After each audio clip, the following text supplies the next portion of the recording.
മൂവാറ്റുപുഴ നഗരസഭയിലെ വികസന മുരടിപ്പിനും അഴിമതിക്കും കെടുകാര്യസ്ഥതയ്ക്കുമെതിരെ LDF Muvattupuzha town കമ്മിറ്റിയുടെ നേതൃത്വത്തിൽ നഗരസഭാ ഓഫീസിലേക്ക് പ്രതിഷേധ മാർച്ചും ധർണയും സംഘടിപ്പിച്ചു.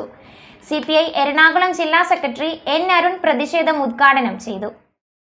മൂവാറ്റുപുഴ നഗരസഭയിലെ വികസന മുരടിപ്പിനും അഴിമതിക്കും കെടുകാര്യസ്ഥതയ്ക്കുമെതിരെ LDFിന്റെ നേതൃത്വത്തിൽ മൂവാറ്റുപുഴ മുനിസിപ്പൽ ഓഫീസിലേക്ക് പ്രതിഷേധ മാർച്ചും ധർണയും സംഘടിപ്പിച്ചു. SNDP ജംഗ്ഷനിൽ നിന്നും ആരംഭിച്ച പ്രതിഷേധ മാർച്ചിൽ നിരവധി പ്രവർത്തകരാണ് പങ്കെടുത്തത്. നഗരസഭാ ഓഫീസിന് മുന്നിൽ നടന്ന പ്രതിഷേധ ധർണ CPI എറണാകുളം ജില്ലാ സെക്രട്ടറി N. അരുൺ ഉദ്ഘാടനം ചെയ്തു.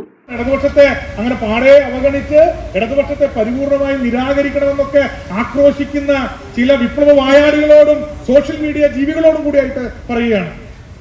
കേരളത്തിൽ ഇന്ന് കാണുന്ന നേട്ടങ്ങളൊക്കെ ഉണ്ടാക്കിയതിന്റെ തുടക്കം അവിടെ നിന്നായിരുന്നു. അതിന്റെ തുടർച്ച പിന്നീട് വന്ന ഗവൺമെന്റും സ്വാഭാവികമായും ചെയ്തിട്ടുണ്ട്. അതിനുശേഷം 2001 ഈ വികസനമൊക്കെ നടത്തിയിട്ടും 2026 തന്നെ ആ തെരഞ്ഞെടുപ്പിലും ഇടതുപക്ഷ ജനാധിപത്യത്തിന് പരാജയപ്പെടുന്ന സാഹചര്യം ഉണ്ടായി. അതിന്റെ വിശദാംശങ്ങളിലേക്കൊന്നും ഞാൻ കിടക്കുന്നില്ല. ആ സാഹചര്യം നമുക്ക് നന്നായിട്ട് അറിയാം. കേരളത്തിലെ ഇന്ന് കാണുന്ന പോലെ തന്നെ കേരളത്തിലെ എല്ലാ മതമേലധ്യക്ഷന്മാരും എന്തോ ശത്രുക്കളെ കാണുന്ന പോലെ ഇടതുപക്ഷത്തെ നേരിൽ കാണുന്ന സാഹചര്യം ഉണ്ടായി, നോക്കി കാണുന്ന സാഹചര്യം ഉണ്ടായി. കാര്യമായ വിഷയങ്ങൾ ഉണ്ടായിട്ടല്ല, മറ്റു പ്രശ്നങ്ങൾ ഉണ്ടായിട്ടല്ല. കാരണം ആ 5 വർഷക്കാലം മതമേലധ്യക്ഷന്മാർക്കോ സമുദായ സംഘടനാ നേതാക്കന്മാർക്കോ പ്രത്യേകിച്ച് ഒരു റോളും ഉണ്ടായിരുന്നില്ല.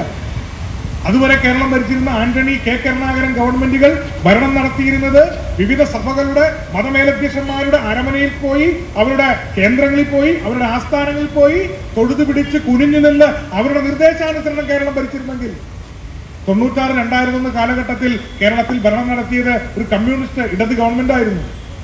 ആ ഗവൺമെന്റ് കേരളത്തിൽ ഭരണം നടത്തിയത് ജനകീയ മുന്നേറ്റം മുന്നിൽ കണ്ടുകൊണ്ട്, ജനഹിതം മുന്നിൽ കണ്ടുകൊണ്ടായിരുന്നു. തദ്ദേശ സ്വയംഭരണ സ്ഥാപനങ്ങളുടെ പ്ലാൻ ഫണ്ട് വെട്ടിക്കുറച്ച UDF സർക്കാർ നടപടിക്കെതിരെ ശക്തമായ ഭാഷയിലാണ് N. അരുൺ പ്രതികരിച്ചത്. പ്രതിഷേധ യോഗത്തിൽ CPI Muvattupuzha local secretary KP Alikunju അധ്യക്ഷത വഹിച്ചു. CPM ഏരിയ കമ്മിറ്റി അംഗങ്ങളായ Saji George, MA Zaheer, KG Anilkumar, Ajith Kumar, Kerala Congress M ജില്ലാ സെക്രട്ടറി സിജോ ജോൺ എന്നിവർ പങ്കെടുത്തു. തനിമയാർന്ന നാടൻ മസാലകളുടെ വിപുലമായ ശേഖരങ്ങളുമായി മൂവാറ്റുപുഴയുടെ സ്വന്തം മസാലക്കൂട്ട്. ഗുണമേന്മയുള്ള ഇൻസ്റ്റന്റ് മസാലകളും ഞങ്ങൾ നിങ്ങൾക്കായി ഒരുക്കിയിരിക്കുന്നു. കൂടാതെ മില്ലറ്റ് കൊണ്ട് നിർമ്മിച്ച പുട്ടുപൊടിയും വിവിധങ്ങളായ ചായപൊടികളും വ്യത്യസ്തങ്ങളായ 20-ൽ പരം അച്ചാറുകളും തുടങ്ങി ഒരു വീട്ടിലേക്ക് ആവശ്യമായ എല്ലാവിധ ഹോം മെയ്ഡ് പ്രോഡക്റ്റുകളും മസാലക്കൂട്ടിൽ ലഭ്യമാണ്.